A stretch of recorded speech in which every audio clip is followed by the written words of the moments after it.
നമസ്കാരം. കലിക ന്യൂസിലേക്ക് സ്വാഗതം. കടയ്ക്കൽ സ്വദേശിയായ ടൂറിസ്റ്റ് ബസ് ഡ്രൈവറെയും ക്ലീനറെയും ഇടിവേള കൊണ്ട് മർദ്ദിച്ചു. ടൂർ ഓപ്പറേറ്റർ കടയ്ക്കൽ സ്വദേശിയായ ഡ്രൈവർ സിയാദിനാണ് ടൂർ ഓപ്പറേറ്ററായ ഷാനും സഹോദരൻ ഷെയ്നും ചേർന്ന് മർദ്ദിച്ചത്. തടസ്സം പിടിക്കാനെത്തിയ ക്ലീനർ ആരോമലിനും മർദ്ദനമേറ്റു. മർദ്ദനത്തിൽ തലയ്ക്കും മുഖത്തും പരിക്കേറ്റ സിയാദിനെ കടയ്ക്കൽ താലൂക്ക് ആശുപത്രിയിലും തുടർന്ന് തിരുവനന്തപുരം മെഡിക്കൽ കോളേജ് ആശുപത്രിയിലും പ്രവേശിപ്പിച്ചു. ഇന്നലെ വൈകുന്നേരം 6 മണിയോടെയാണ് സംഭവം. പോത്തൻകോട്ടെ ഒരു സ്വകാര്യ കോളേജിൽ നിന്നും വിനോദയാത്ര പോയതാണ്. ഇതിൻ്റെ ടൂർ ഓപ്പറേറ്റർ ഫണ്ടൈസ് എന്ന സ്ഥാപനത്തിൻ്റെ ഉടമയിൽ ഒരാളായ ഷാനായിരുന്നു.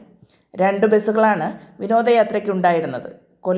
കൊല്ലത്തെത്തിയപ്പോൾ വാഹനം ഒന്നിച്ചു പോകാത്തതിനെ ചൊല്ലി ഷാൻ ബസ് ഡ്രൈവറായ സിയാദുമായി വാക്കുതർക്കം ഉണ്ടാകുകയും തുടർന്ന് കൂടെയുള്ളവർ സംസാരിച്ച് പ്രശ്നം പരിഹരിക്കുകയും ചെയ്തു. തുടർന്ന് കർണാടകയിലെത്തി ഷാൻ അവിടെയും സംഘർഷം ഉണ്ടാക്കി. തുടർന്ന് തിരിച്ചെത്തിയ സംഘം കുട്ടികളെ ഇറക്കി വാടകയ്ക്കായി വാമനപുരത്ത് കാത്തു നിൽക്കവെയാണ് ജീപ്പിലെത്തിയ ഷാനും സഹോദരൻ ഷെയ്നും ചേർന്ന് ഇടിവേള കൊണ്ട് മർദ്ദിച്ചത്. കോൺട്രാക്ട് ഗാരേജ് ബസ് ഓണേഴ്സ് കമ്മ്യൂണിറ്റിയുടെ സംസ്ഥാന വൈസ് പ്രസിഡൻ്റാണ്. ഇപ്പോൾ ഈ ഒരു ഇഷ്യൂസുമായി ബന്ധപ്പെട്ട് സംസാരിക്കാനുള്ളത് സിയാദ് നമ്മുടെ കടയ്ക്കൽ സ്വദേശിയാണ്. ഇദ്ദേഹം ദീർഘകാലമായിട്ട് ടൂറിസ്റ്റ് ബസ്സിൻ്റെ ഡ്രൈവർ കൂടിയാണ്. കഴിഞ്ഞ 5 ദിവസമായിട്ട് ഒരു ടൂർ പാക്കേജുമായി ബന്ധപ്പെട്ട് കർണാടകയിലേക്ക് പോയിട്ട് വന്ന സമയത്താണ് ഈ ഒരു ഇൻസിഡൻറ്റ് ഉണ്ടായിട്ടുള്ളത്. ഇത് വളരെ ഗൗരവകരമായിട്ട് നമ്മൾ ചർച്ച ചെയ്യപ്പെടേണ്ട ഒരു വിഷയം കൂടിയായതുകൊണ്ടാണ് ഈ അസോസിയേഷനും അതുപോലെ തന്നെ മറ്റുള്ള സന്നദ്ധ സംഘടനകളും കൂട്ടായ്മകളും എല്ലാവരും കൂടെ ഒക്കെ ചേർന്നിട്ട് ഇത് ഈ ഒരു വിഷയത്തിന് വേണ്ടി ഇടപെട്ടിട്ടുള്ളത്. അപ്പോൾ COCയും ഇടപെടുന്നത് ഈ ഒരു വിഷയം കാര്യഗൗരവമായ രീതിയിലേക്ക് അത് ഏറ്റെടുത്ത് കൊണ്ടിട്ട് മുന്നോട്ട് പോകാനാണ് നമ്മൾ തീരുമാനിച്ചിട്ടുള്ളത്. ഈ വിഷയം വളരെ നിസ്സാരമായിട്ട് നമുക്ക് തള്ളിക്കളയാൻ കഴിയത്തില്ല. കഴിഞ്ഞ 5 ദിവസമായിട്ട് അദ്ദേഹം വളരെ മാനസിക പ്രയാസത്തോടു കൂടിയാണ് തിരിച്ച് മടങ്ങിയെത്തിയത്. ഇവിടുന്ന് പോയപ്പോൾ ചെറിയ നിസ്സാരമായിട്ട് എന്തോ സംസാരം ഉണ്ടായിരുന്നു. എന്നാൽ അത് സംസാരിച്ച് രമ്യതയിലെത്തുകയും എന്നാൽ ഇത് കർണാടകയിൽ പോയതിനു ശേഷം ഈ ഫണ്ടൈസ് എന്ന ഒരു പാക്കേജറാണ് ഇവിടുന്ന് കൊണ്ടുപോയി. ഷാൻ, അദ്ദേഹത്തിൻ്റെ പേര് ഷാൻ എന്നാണ് അറിയാൻ സാധിച്ചത്. ഇവിടുന്ന് കൊണ്ടുപോയി അവിടെ പോയി ഒരു കോവിലിൽ പോയതിന് ശേഷം അവിടുത്തെ പ്രൈവറ്റ് പാർക്കിംഗ് ഏരിയയിലേക്ക് ഇവർ വിഷയങ്ങളുണ്ടാക്കിയായിരുന്നു. ഈ ഷാനുമായി ബന്ധപ്പെട്ട് വിഷയങ്ങളുണ്ടായി. കോളേജ് ട്രിപ്പ് 2 ബസ്സാണ് ഇവിടെ നിന്ന് പോയത്. അതിലൊരു ബസ്സിലെ ഡ്രൈവറാണ് ഈ പറയുന്ന സിയാദ്, കടയ്ക്കൽ സ്വദേശി. അപ്പോൾ അവിടെ പോയി വിഷയങ്ങളുണ്ടായി. ഇവർ ഉന്തും തള്ളുമൊക്കെ ആയി.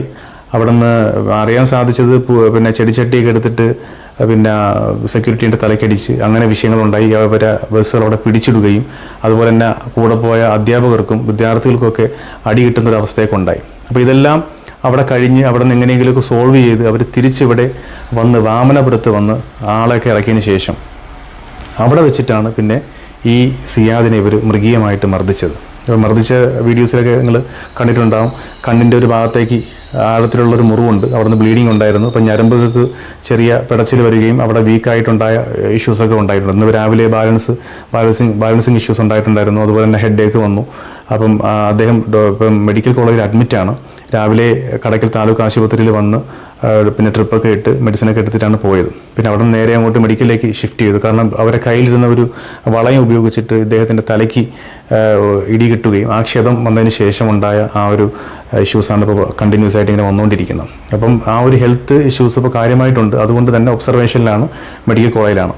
അപ്പോൾ ഈ വിഷയങ്ങൾ ഗൗരവമായിട്ട് നമ്മൾ ചർച്ച ചെയ്യപ്പെടണം. അതുകൊണ്ടാണ് ഇപ്പോൾ COC കൂടി ഈ ഒരു വിഷയത്തിൽ ഇടപെട്ടിട്ടുള്ളത്.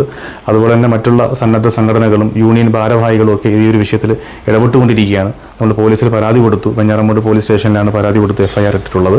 അതിനുശേഷം DYSPക്ക് പോയിട്ട് ഡയറക്റ്റ് പരാതി കൊടുത്തിട്ടുണ്ട്. അപ്പോൾ ഇതെല്ലാം ഇപ്പോഴത്തെ ഈ ഒരു സിറ്റുവേഷനിൽ നടന്നുകൊണ്ടിരിക്കുന്ന വിഷയമാണ്. ഇപ്പോൾ എന്തായാലും ഈ സഹോദരനൊരു നീതി കിട്ടണം. അത് പോലീസിൻ്റെ ഭാഗത്തുനിന്ന് ഇത് ലാഗ് ചെയ്ത് പോകുന്നുണ്ട്. അപ്പം വളരെ പെട്ടെന്ന് തന്നെ അത് കേസെടുക്കുകയും അതിന് വേണ്ട പരിഹാര മാർഗ്ഗങ്ങൾ കാണുകയും ചെയ്യണമെന്നാണ് CSയുടെ അഭ്യർത്ഥന.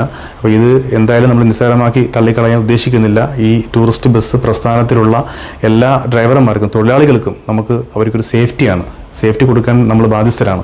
അവരിവിടെ നിന്ന് ട്രിപ്പ് എടുത്ത് ഇത്രയും ആൾക്കാരെ കൊണ്ടുപോയി തിരിച്ച് മടങ്ങി എത്തുന്നവരെ അത്രത്തോളം സ്ട്രെസ് അവർ അനുഭവിക്കുന്നുണ്ട്. അപ്പം രജിസ്ട്രേഷൻ ഇല്ലാത്ത ഇങ്ങനെയുള്ള സംഘടനകൾ, ഇങ്ങനെയുള്ള കൂട്ടായ്മകൾ പോയിട്ട് പാക്കേജ് എടുത്ത് ചെയ്യുന്നത് അത് ശരിയുള്ളൊരു ഏർപ്പാടല്ല. അതിന് നമ്മൾ ഒരിക്കലും സപ്പോർട്ട് ചെയ്യുന്നൊരു കാര്യമല്ല.